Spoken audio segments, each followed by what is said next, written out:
Sasquatch Books has been publishing books based here in Seattle for more than 30 years. They got a bunch of fun and new children's books out, and their Jennifer Worick is here with a preview. So I'm so glad to talk to you because your books are the best. I mean, my kids have had some Sasquatch books that they have loved for like 10 years, to the point where the bindings are falling apart. I love that. It's the truth. We really try to do what we call cool things from here and really lean into the regional aspects of our splendid Northwest. And we have some really great offerings this spring. So many. So for those who don't know, though, tell us about Sasquatch. Well, as you've said, we've been around for several decades, and we are a regional press that does what we like to call visual nonfiction. Mm-hmm. And our children's imprint is called Little Bigfoot. And again, even the picture books that are illustrated and super fun always have an educational component. Yeah. And so they are just a really wonderful takeaway for people visiting the region, or people who want to like have some educational time with their kids and entertain as well. This is what I love about them. So let's start with Let's Explore the Beach, a young naturalist guide to the Pacific coastal wildlife. This is amazing because the kids are going to see this stuff and want to know more.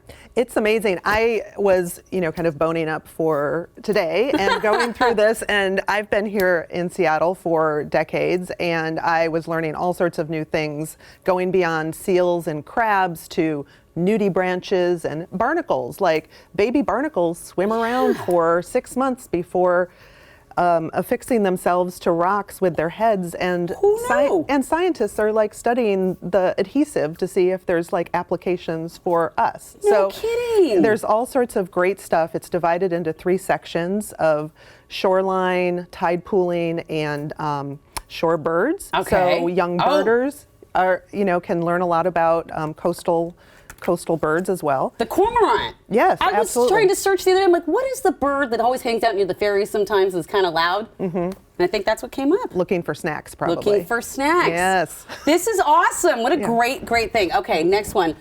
My first 100 Pacific Northwest animals.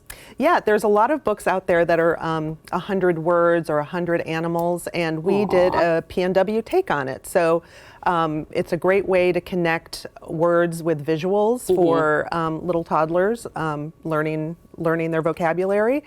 So there's everything from seals and orcas in there to just normal household things that you would find in a Seattle home, from hats to boots, rain, things like that. It's great. You show them what it is, and so they're like out in the wild, they identify that's a chipmunk, not a squirrel. Absolutely. That's fantastic. Okay, my first 100 Pacific Northwest words. This is fun. Is rain in here? Yes, I believe it is. And they're kind of grouped by topic, so you can kind of go through and find new delights every time that you are interacting with your little one. This is so cute. So it's got, the first page is bridge, bus, seaplane, train, Space Needle, ferry, garbage truck, fire truck, and car. I believe the car is a Subaru. So this is an accurate Pacific Northwest book. Right, okay, right. This is so fun, and it goes to wilderness, getting dressed. Oh, this is so clever. Yeah. Oh, that is fun. Okay, our next book is Where Do I Sleep? A Nature Lullaby. These were some of my favorite books to read my children. They had took nature, but also made it a familial story. Right. Everyone needs some bedtime reading with their little ones to help them get to sleep. So we have it both in board book and picture book format, depending on your preference. And it kind of has really lovely poems and takes different wildlife from the Pacific Northwest and talks about their sleep locations and habits. So we have a bald eagle in there, we have an otter on the cover. I mean, what's cuter than that? Nothing. And the black-tailed deer, and it's so sweet. It talks about where all the little sleep with their mommies. You know what? This is my favorite. By the way, secret weapon for anybody who's having a baby. Find a very, very special book like this. Write a little inscription, and then this is something that's an heirloom. That's a great idea. I mean, absolutely. Where Do I Sleep? I mean, I already know somebody who's getting that one. That's so beautiful. Yeah, I still have my childhood books. I do too. Yeah. And with all my crayon drawings. Yes, my children have destroyed more than one book on occasion, probably one of your books. Yeah, don't be precious with them, really get in and use them. I love them. Yeah, absolutely. Okay, finally, Gooey duck is not a duck. Speaking of which, this is one of my favorites in the pile. It is kind of a wacky comic book style take on learning about gooey ducks and how to pronounce them. You know, we always have those words that we don't, you know, people visiting the region don't really know how to pronounce.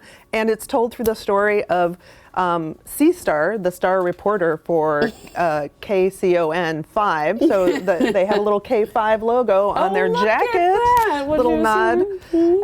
And the bystander is a crab who has ulterior motives to direct the star reporter to the gooey duck, as you'll find out as the story unfolds. And again, the great thing is, even though it's illustrated and it's a picture book and a fictional story, it has some actual real nonfiction information in the back. There's kind of an info page with an actual photo of a gooey duck, which if you've seen one, you know that they are a kind of one of the more bizarre looking bivalve mollusks that is in true. The PNW. Did the reporter mispronounce the name like I did when I first moved here?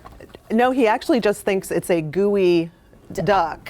So like a waterfowl duck that is completely misunderstanding until the very end when he realizes it's not an actual bird. What a delightful book. How fun.